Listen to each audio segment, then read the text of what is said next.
Ustaz Haji Zahazan Muhammad dalam rancangan Tafsirul Quran.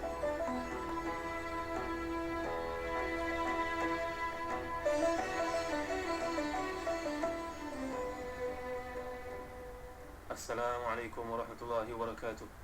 Innal hamdalillah nahmaduhu wa nasta'inuhu wa nastaghfiruh wa na'udzu billahi min shururi anfusina wa min sayyiati a'malina. Man yahdihillahu fala mudilla lahu wa man yudlil fala hadiya lahu. Ashhadu an la ilaha illallah wahdahu la syarika lahu wa ashhadu anna Muhammadan abduhu wa rasuluh. Ya ayyuhalladzina amanu taqullaha haqqa tuqatih wa la tamutunna illa wa antum muslimun. يا أيها الناس اتقوا ربكم الذي خلقكم من نفس واحدة وخلق منها زوجها وبث منهما رجالا كثيرا ونساء واتقوا الله الذي تساءلون به والأرحام إن الله كان عليكم رقيبا يا أيها الذين آمنوا اتقوا الله وقولوا قولا سديدا يصلح لكم أعمالكم ويغفر لكم ذنوبكم ومن يطع الله ورسوله فقد فاز فوزا عظيما. Amma ba'd. Saudara Nabi bersama Hari Syarudin, siap pendengar yang dirahmati Allah sekalian. Alhamdulillah, bersyukur kita kepada Allah Subhanahu wa taala. Kita menyambung kembali kuliah tafsir kita melalui surah Al-Ahqaf. Dan pada waktu ini kita berada pada ayat yang ke-10 hingga berikutnya, iaitu firman Allah Subhanahu wa taala, A'udzu billahi minasyaitonir rajim.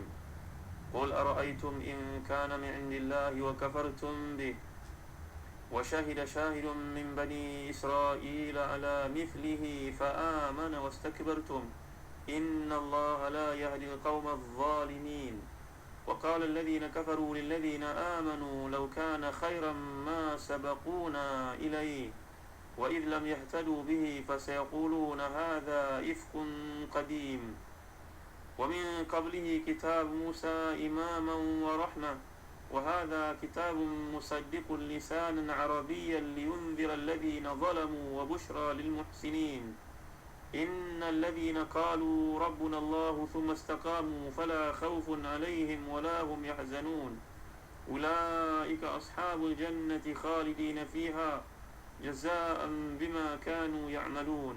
صدق الله العظيم.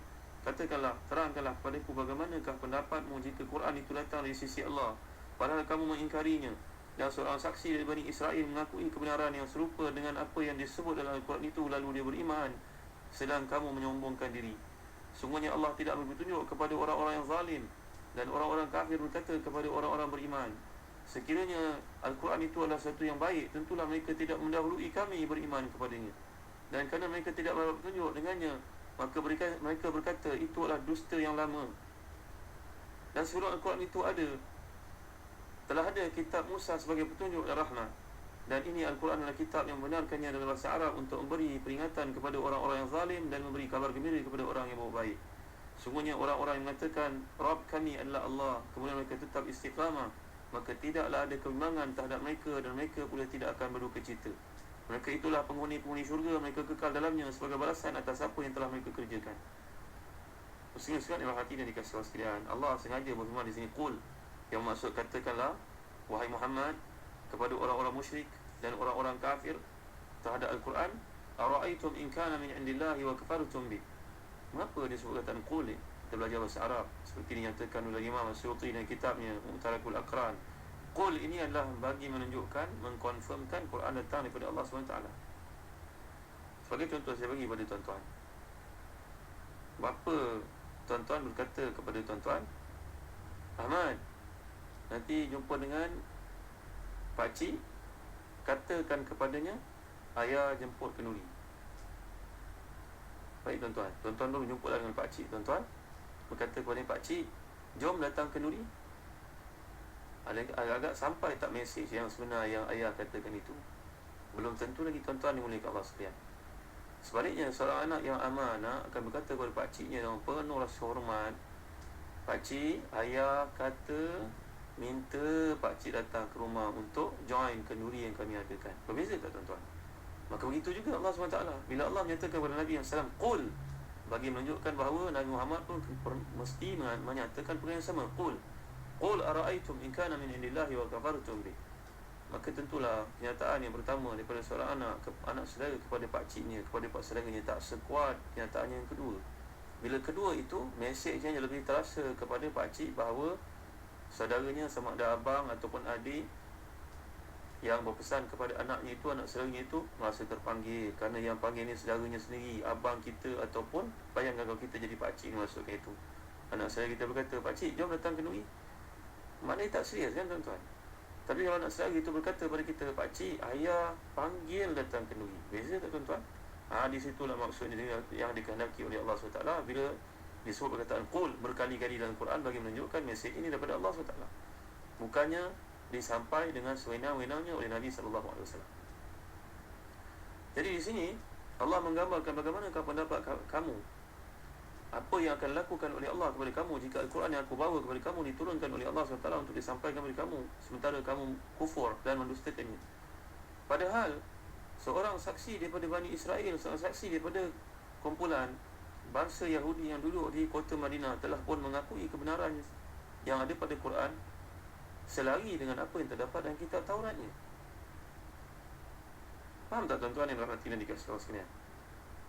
Artinya, hamba Allah yang maksudkan ini, wa syahida syahidun min Bani Israel, seorang di kalangan Bani Israel telah menjadi saksi akan kebenaranku. Para ulama berbincang siapakah yang dimaksudkan di sini. Pandangan yang paling rajih seperti dikemukakan oleh kebanyakan ahli tafsir, seperti dinyatakan oleh Imam Ibn Jarir Tabari, Imam Al-Baghawi, Imam Ibn Atiyah Al-Alusi, kebanyakan para ulama tafsir yang Jahabizah ini merupakan golongan yang terkedepan. Mereka mengatakan bahawa maksud di sini adalah Abdullah bin Salam, seorang sahabat yang masuk Islam dari kalangan Yahudi, dari kalangan Bani Israel. Syekh Dr. Salah Abdul Fattah Al-Khalidi, seorang mufassir yang terkemuka dari Jordan, dari bumi Syam, berkata bahawa kita harus membezakan di antara Israel dengan Yahudi.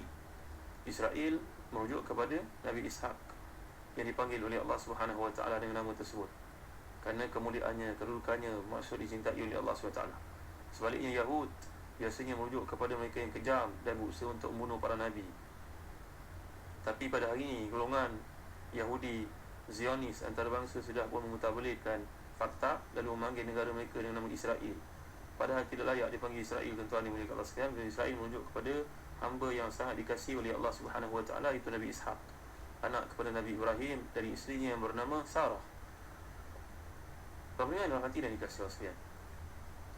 Jadi bila melihat kepada ayat ini, kebanyakan para ulama tafsir mengatakan dimaksudkan dengan wa syahida syahidum min Bani Israel ala mithlih. Yang dimaksudkan dengan orang yang naik saksi, yang bersaksi ini iaitu Abdullah bin Salam. Kisah Abdullah bin Salam ni tuan-tuan adalah menarik untuk kita hayati bersama-sama. Nama asalnya itu Husain bin Salam, merupakan seorang pemuka, ketua, ulama, ustaz di kalangan orang-orang Yahudi. Dia duduk di kota Madinah ni, dan orang-orang Yahudi amat memuja, mengagung-agungkannya kerana kesalehannya. Seorang yang terkenal dengan takwa, saleh, dan seorang yang benar dalam kata-katanya. Hidupnya tenang saja. Dia membahagikan masanya, tuan-tuan yang dalam hati dan dikasihi Allah sekalian, seperti disebut oleh Imam Ibn Hajar Al-Asqalani dalam kitabnya Al-Isabah, bahawasanya dia membahagikan masa